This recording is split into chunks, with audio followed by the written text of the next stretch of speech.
Europe Midi. Romain Desarbres. 12h48, ça fait 40 ans, jour pour jour, que Louis de Funès nous a quittés. C'était le 27 janvier 1983. Tiens, quelle est la scène qui vous fait le plus rire avec Louis de Funès? Pour ma part, c'est cet extrait de La Grande Vadrouille. Louis de Funès, chef d'orchestre.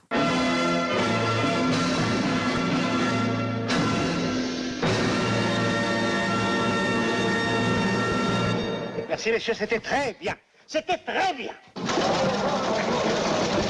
c'est moi. Bon, vous, c'était bien là-bas. Vous, c'était bien. Ça, c'est comme ça. Dites-moi, vous, on ne vous a pas entendu. On ne vous entend jamais. Hein. Vous n'arrêtez pas de bavarder. Faites attention, faites très attention. Hein. Écoutez, j'ai une conception personnelle de l'ouvrage. Ce n'est pas assez triomphal, ce n'est pas orgueilleux. De l'orgueil, bon sang. Bon sang. Enfin, c'est de la bouillie, tout ça. C'était pas mauvais, c'était très mauvais. Voilà, exactement. Alors reprenons. Au 17. Hop. Voilà, ça démarre. C'était bien, c'était très bien. Et ça se termine, c'était pas mauvais, c'était très mauvais. Bonjour Alain Krugère. Bonjour. Merci beaucoup d'être avec nous. Producteur de l'émission Le Cercle sur Canal+, commissaire de l'exposition sur Louis de Funès. Je crois que depuis ce matin, j'ai dû l'entendre, parce que bon, on en parle beaucoup de Louis de Funès aujourd'hui, j'ai dû l'entendre une dizaine de fois, ça me fait toujours autant rire.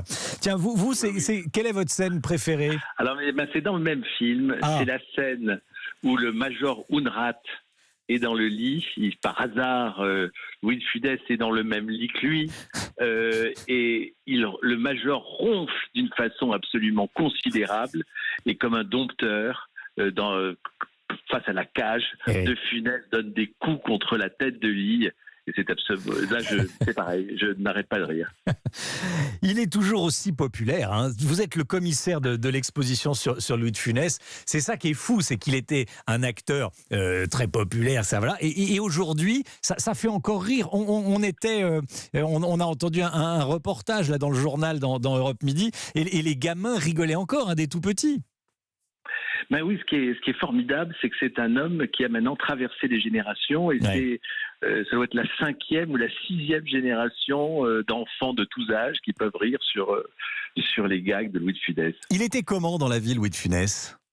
Alors écoutez, moi je suis hélas beaucoup trop jeune pour l'avoir connu dans la vie. Moi je le connais surtout par le cinéma, et puis ce qui me faisait plaisir, c'est d'entraîner cet homme qui avait un succès très populaire, mais pas une grande reconnaissance. Mais vous connaissez sa vie à la Cinémathèque française, oui. C'est ça qui me plaisait. Mais je crois que c'était un homme extrêmement discret, qui réservait ses expressions les plus intimes à sa famille et à ses très proches. C'est pour ça qu'il était entouré d'une bande de comédiens qui étaient non seulement ses partenaires, mais aussi ses amis. Oui, parce qu'il a connu le succès tard. Hein. Alors, il a connu le succès relativement tard. C'est-à-dire qu'il a démarré très tard. Il a démarré finalement vers 40 ans. Et c'est à 50 ans qu'il a connu ses premiers grands succès. Et c'est vrai qu'à ce moment-là, le succès a été considérable. 64, 63, 64, 65, 66, c'est l'apothéose avec justement La Grande Vadrouille. C'est vraiment des succès considérables. La même année, il fait 4-5 films qui font des millions et des millions d'entrées. Tiens, un extrait de La Folie des Grandeurs. La reine d'Espagne qui l'accuse d'avoir fait un enfant à une de ses demoiselles d'honneur. La reine d'Espagne qui était une Allemande. C'est une menteuse. Elle ment en allemand. Das ist eine kolossale Konspiration. Voilà, das ist eine kolossale Konspiration. Alors, ce qui est extraordinaire en plus, c'est que Louis de Funès, ça marche dans toutes les langues. Oui. Et en Allemagne, ces derniers films ont eu quasiment plus ou autant de succès qu'en France. Et c'était une colossale star pour l'ensemble de l'Europe.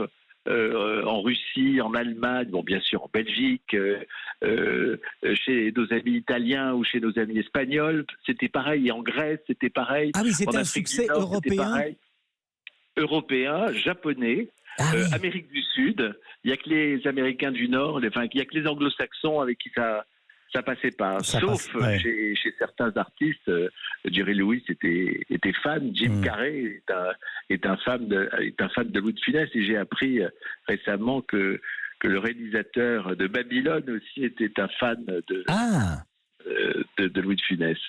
Comment il était vu dans le milieu du cinéma ?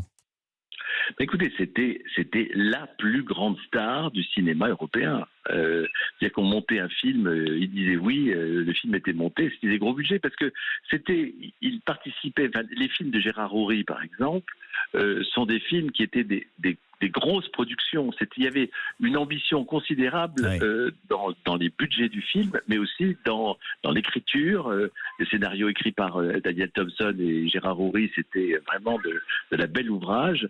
Et d'ailleurs, le résultat le prouve, puisqu'ils sont toujours là, ils sont toujours présents et qu'il n'y a aucune érosion. Oui. Allez, tiens, un petit dernier pour la route. Victor Pivert dans Rabbi Jacob.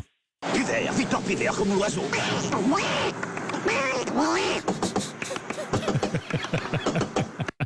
Victor Pivert, voilà, comme l'oiseau, tac, tac, tac. Bon, ça aussi, ça fonctionne toujours autant. L'exposition sur Louis de Funès, on peut la voir où ? Alors, l'exposition de Funès, donc, elle a été créée pour la Cinémathèque française. Elle était cet été à Cannes, dans le Palais des Expositions, ce qui était un deuxième paradoxe. Et maintenant, on va pouvoir la voir à Vic, en Moselle, donc en Lorraine. Et ça sera à partir de la fin de la semaine prochaine. Alors, c'est pas la même version. Chaque fois, elles sont différentes, mais il se trouve que le maire de Cannes était un fan de Louis de Funès aussi, et que David Lisnard, David Lisnard, oui, il y a eu un énorme succès à Cannes cet été, donc ça fait plaisir. Il y avait 70 000 personnes à Paris à la Cinémathèque, et ça continue. Je veux dire, ça fait plaisir de voir que cette exposition continue à vivre, et que Louis de Funès, 40 ans après sa disparition, est toujours aussi présent parmi nous. Merci beaucoup Alain Kruger, merci d'avoir été avec nous dans Europe Midi, producteur du Cercle sur Canal+, et commissaire de l'exposition sur Louis de Funès.